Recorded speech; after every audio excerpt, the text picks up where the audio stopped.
साथियों, आप सभी में मुझे महाराष्ट्र की गौरवशाली संस्कृति और संस्कारों के भी दर्शन होते हैं और महाराष्ट्र के ये संस्कार भारत ही नहीं, विश्व भर में फैले हैं।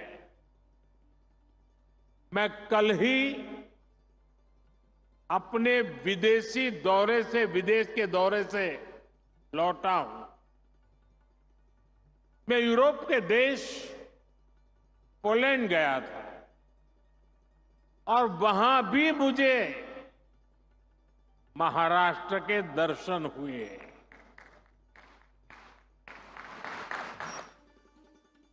महाराष्ट्र की संस्कृति, यहां के संस्कारों के दर्शन हुए। पोलैंड के लोग महाराष्ट्र के लोगों का बहुत सम्मान करते हैं।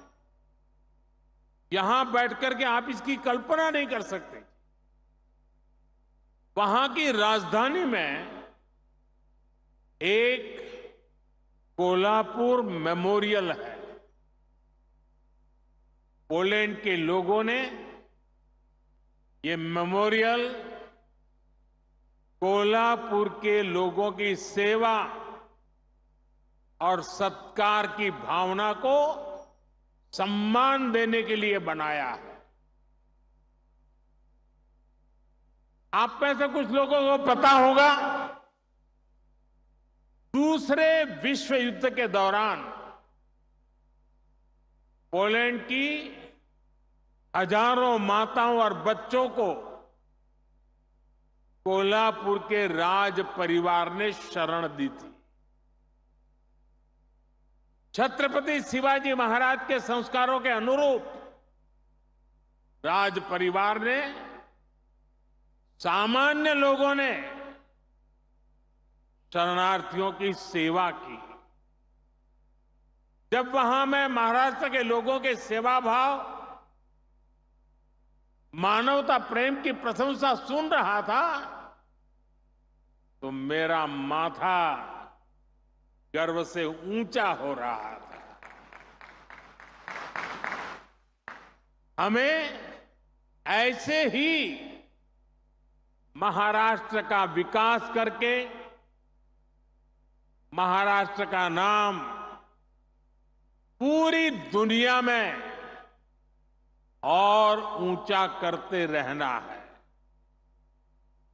साथियों, महाराष्ट्र के संस्कारों को यहां की वीर और धीर माताओं ने सृजित किया है।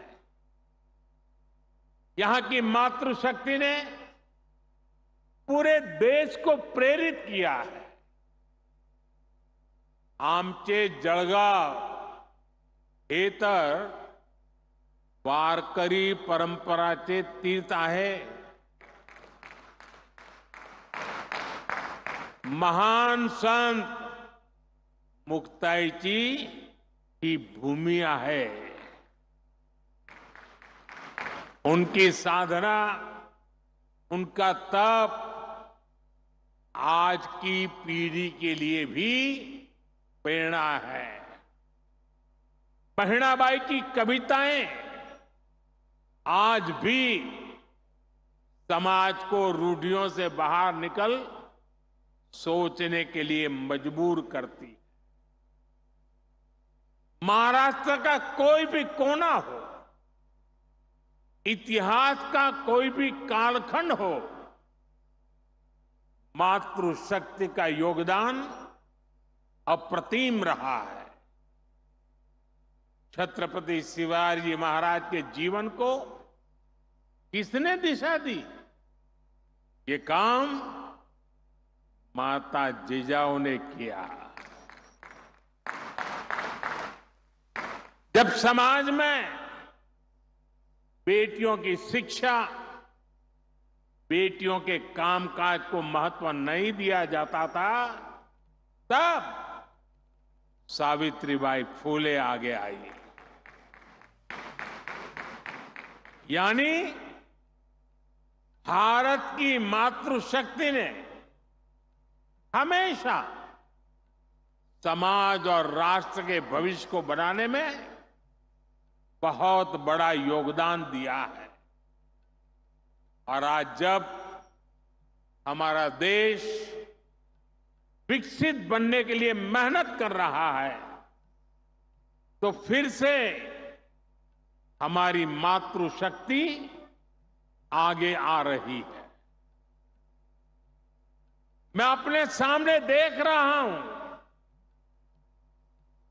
महाराष्ट्र की आप सभी बहनें कितना अच्छा काम कर रही है।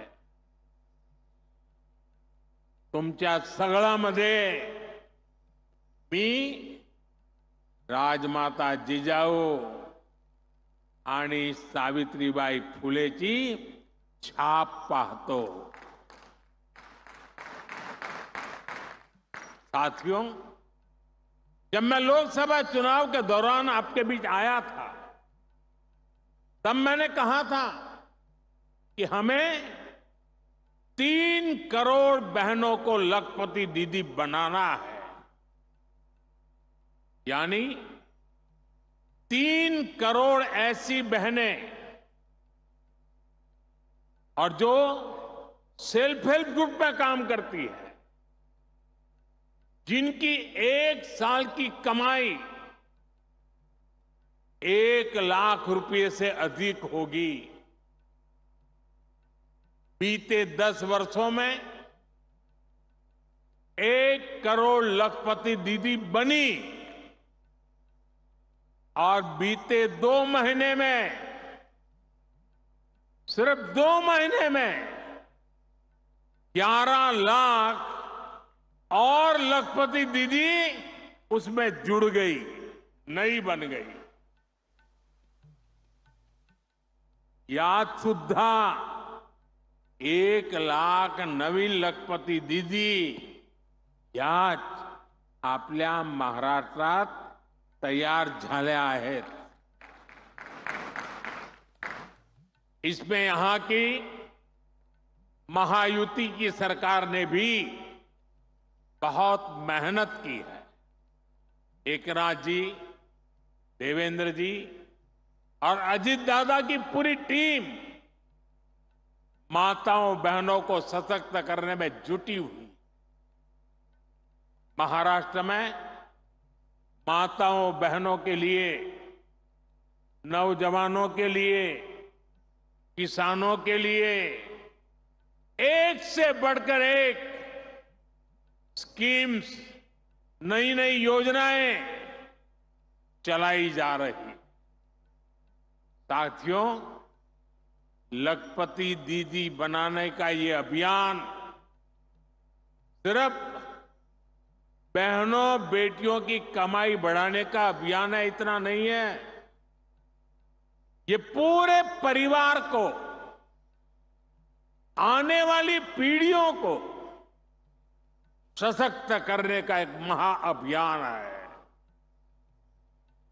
ये गांव के पूरे अर्थतंत्र को बदल रही है। यहां इस मैदान में मौजूद हर बहन बेटी अच्छी तरह जानती है कि जब वो कमाने लगती है तो कैसे उसका अधिकार बढ़ जाता है, घर परिवार में उसका सम्मान बढ़ जाता है। जब किसी बहन की कमाई बढ़ती है तो परिवार के पास खर्चने के लिए पैसे भी ज्यादा जुड़ते हैं। यानी एक बहन का भी लखपति दीदी बनना पूरे परिवार का भाग्य बदल रहा है। यहां आने से पहले मैं देश के अलग अलग कोने से आई हुई ऐसी बहनों के अनुभव सुन रहा था। सभी लखपति दीदियों के जो आत्मविश्वास था,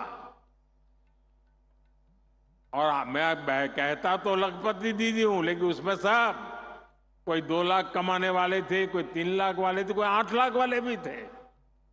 और ये पिछले कुछ ही महीनों में उन्होंने कमाल करके दिखाई है। साथियों, आज आप हर तरफ सुनते हैं कि भारत दुनिया की तीसरी सबसे बड़ी आर्थिक ताकत बनने जा रहा है। इसमें हमारी बहनों बेटियों की भूमिका बहुत बड़ी है। लेकिन कुछ साल पहले तक ये स्थिति नहीं थी। बहनें हर घर, हर परिवार की खुशहाली की गारंटी होती है, लेकिन महिलाओं को मदद मिले इसकी गारंटी लेने वाला कोई नहीं था। देश की करोड़ों बहनों के नाम पर कोई प्रॉपर्टी नहीं होती थी। अगर उन्हें बैंक से लोन लेना होता था तो उनको मिल ही नहीं सकता था। ऐसे में वो कोई भी छोटा मोटा काम करना चाहे तो चाहकर भी नहीं कर पाती। और इसलिए आपके इस भाई ने, आपके बेटे ने एक संकल्प लिया। मैंने तय किया कि कुछ भी हो जाए, मेरे देश की माताओं, बहनों, बेटियों की हर मुश्किल को कम करके ही रहूंगा। इसलिए मोदी सरकार ने एक के बाद एक महिला हित में निर्णय लिए। मैं आज चुनौती देता हूं पहले की सरकारों के 7 दशक एक तरफ रख लीजिए। एक तराजू में एक तरफ 7 दशक और दूसरे तराजू में मोदी सरकार के 10 साल तराजू में रख लिए जाए। जितना काम मोदी सरकार ने देश की बहनों बेटियों के लिए किया है वो आजादी के बाद किसी सरकार ने नहीं किया है। साथियों, ये हमारी सरकार है जिसने तय किया कि गरीबों के जो घर सरकार बनाती है वो महिलाओं के नाम पर रजिस्टर हो। अभी तक जो 4 करोड़ घर बने हैं उनमें से अधिकतर महिलाओं के नाम पर है। अभी 3 करोड़ और घर बनाने वाले हैं। इनमें से भी अधिकतर घर हमारी माताओं बहनों के नाम ही होंगे, महिलाओं के नाम होंगे। दूसरा काम हमने बैंकों से जुड़ी व्यवस्था में किया। पहले जनधन खाते खोले तो सबसे ज्यादा बहनों के खाते खुले। फिर मुद्रा योजना शुरू की। हमने बैंकों को कहा कि आप बिना गारंटी के लोन दो और अगर गारंटी चाहिए तो मोदी मौजूद है। इस योजना की करीब 70% लाभार्थी माताएं बहनें हैं।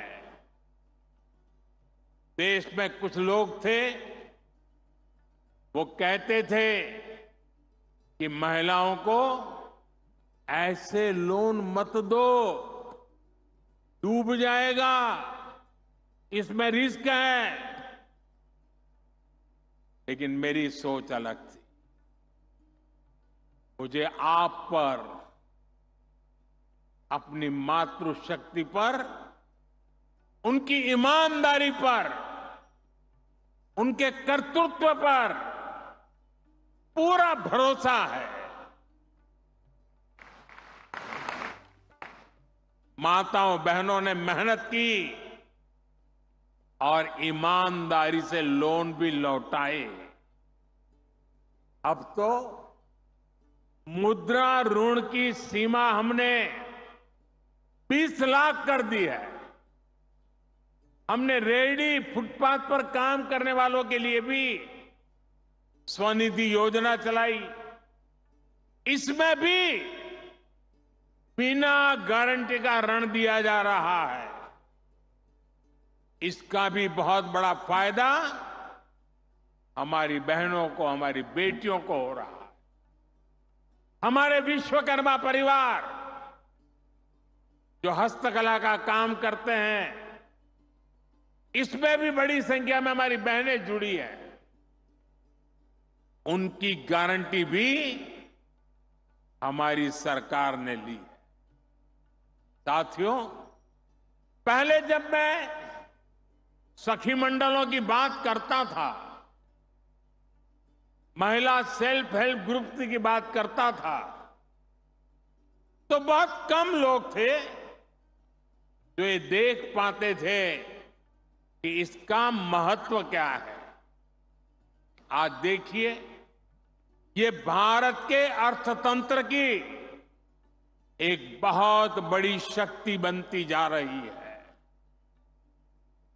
गांव-गांव में, दूर सुदूर आदिवासी क्षेत्रों में सखी मंडलों से जो परिवर्तन आ रहे हैं, वो सबके सामने है।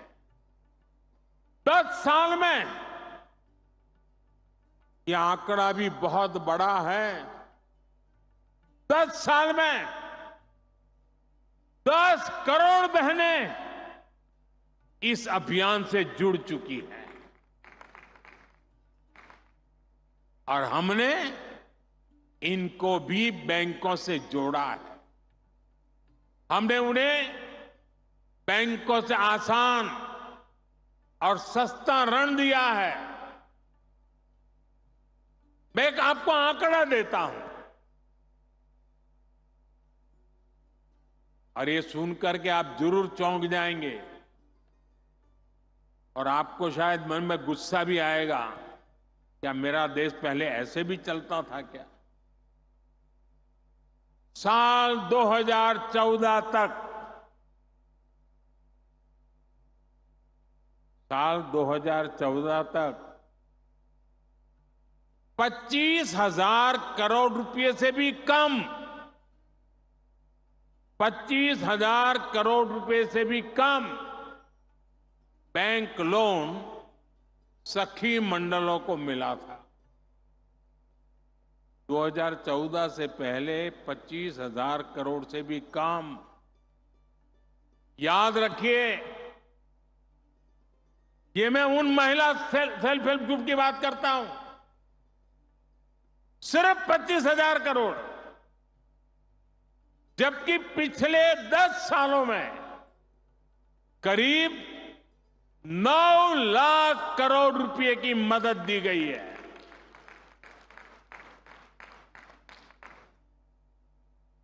कहां 25,000 करोड़ और कहां 9 लाख करोड़। इतना ही नहीं, सरकार जो सीधी मदद देती है उसमें भी लगभग 30 गुना की बढ़ोतरी की गई है। इसका परिणाम यह आया है कि आज गांव की हमारी बहनें अपनी आय भी बढ़ा रही है और देश को मजबूत भी बना रही है। और मैं फिर से कहता हूं, ये तो अभी ट्रेलर है।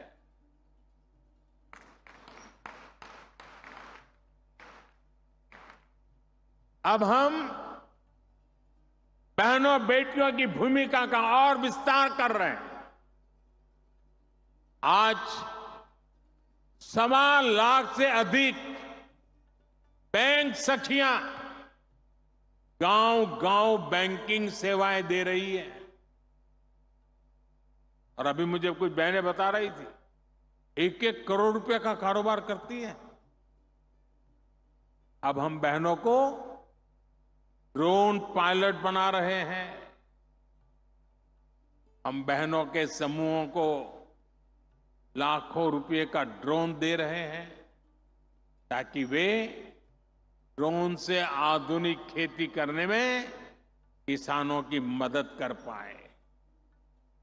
हम 2 लाख पशु सखियों को भी ट्रेन कर रहे हैं ताकि वे पशुपालकों को मदद कर सके। यही नहीं, आधुनिक खेती के लिए, प्राकृतिक खेती के लिए भी हम नारी शक्ति को ही नेतृत्व दे रहे हैं।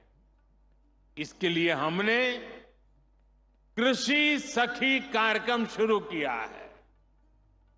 ऐसी लाखों कृषि सखियां आने वाले समय में देश के गांव-गांव में हम बनाने के लिए आगे बढ़ रहे हैं। इन सभी अभियानों से बेटियों को रोजगार भी मिलेगा, उनका आत्मविश्वास भी बढ़ेगा और बेटियों के सामर्थ्य को लेकर समाज में भी एक नई सोच का निर्माण होगा। साथियों, अभी पिछले महीने ही देश का एक बजट आया है। इसमें माताओं, बहनों, बेटियों से जुड़ी योजनाओं के लिए 3 लाख करोड़ रुपए रखे गए हैं।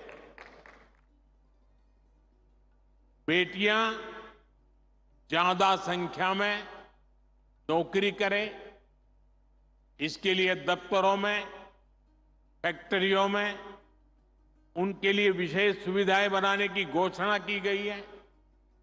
रहने के लिए वर्किंग विमेन हॉस्टल की सुविधा हो, बच्चों के लिए क्रेच की सुविधा हो, इसके लिए केंद्र सरकार काम कर रही है।